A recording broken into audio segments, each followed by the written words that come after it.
ជំរាបសួរបងប្អូនទាំងអស់គ្នាដែលជាគ្រីបបរិស័ទនៅក្នុងប្រទេសកម្ពុជាយើងបងប្អូនប្រហែលជាបងប្អូនជាច្រើនចង់ធ្វើការផ្សាយដំណឹងល្អប៉ុន្តែបងប្អូននៅមានភាពស្រពិចស្រពិលអំពីដំណឹងល្អគឺជាអ្វីដំណឹងល្អគឺជាការធ្វើបទបង្ហាញពេញលេញបកស្រាយពន្យល់អំពីព្រះជាម្ចាស់អំពីមនុស្សអំពីព្រះគ្រីស្ទហើយនឹងសេចក្តីសង្គ្រោះជាការពិតព្រះជាម្ចាស់គឺព្រះអង្គទ្រង់បរិសុទ្ធព្រះអង្គត្រូវតែជំនុំជម្រះអស់ទាំងអំពើបាបព្រះអង្គមិនប្រងើយកន្តើយចំពោះអំពើបាបនោះទេទន្ទឹមនឹងនេះព្រះជាម្ចាស់ព្រះអង្គក៏មានសេចក្តីស្រឡាញ់ដ៏ឥតលក្ខខណ្ឌហើយព្រះអង្គមិនចង់ឲ្យនរណាម្នាក់ត្រូវទទួលការវិនាសត្រូវចូលទៅក្នុងបឹងភ្លើងឬក៏ត្រូវធ្លាក់ទៅក្នុងឋាននរកនោះទេទី2នៅក្នុងការផ្សាយនឹងល្អយើងត្រូវបង្ហាញអំពី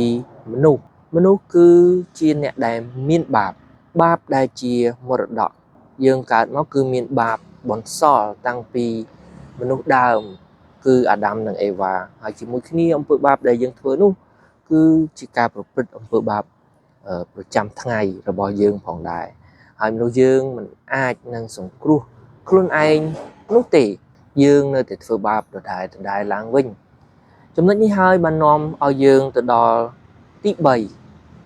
នៅពេលដែលយើងផ្សាយដំណឹងល្អនោះគឺយើងលើកឡើងអំពីព្រះយេស៊ូវគ្រីស្ទ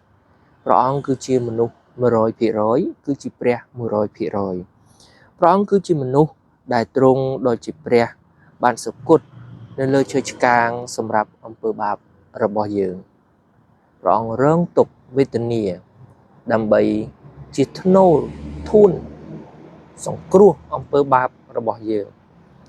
ព្រះអង្គក៏ជាព្រះ 100% ព្រះអង្គគឺជាបុត្រាតែមួយរបស់ព្រះជាម្ចាស់ដែលបានសង្គ្រោះដល់យើង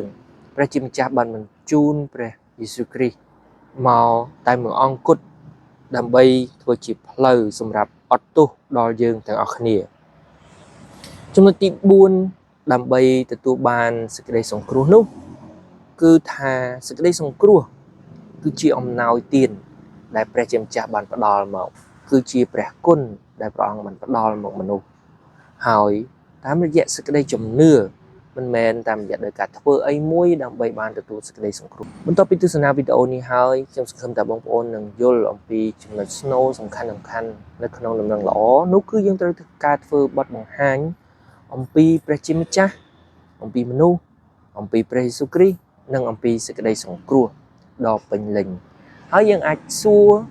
ដើម្បីអ្នកស្ដាប់គាត់ធ្វើការសម្រេចចិត្តឆ្លើយតបដោយរបៀបណាឬក៏ឆ្ងល់ដោយត្រង់ចំណុចណាមួយនេះគឺជាខ្លឹមសារនៃដំណឹងល្អសូមអរគុណបងប្អូនសម្រាប់ការទស្សនាបើពេញចិត្តកុំភ្លេចចុច like ចុច share បន្តវីដេអូនេះដើម្បីអ្នកផ្សេងទៀតគាត់បានយល់ច្បាស់បន្ថែមទៀតអំពីការធ្វើបទបង្ហាញនៃដំណឹងល្អផងដែរសូមអរគុណសូមជម្រាបលា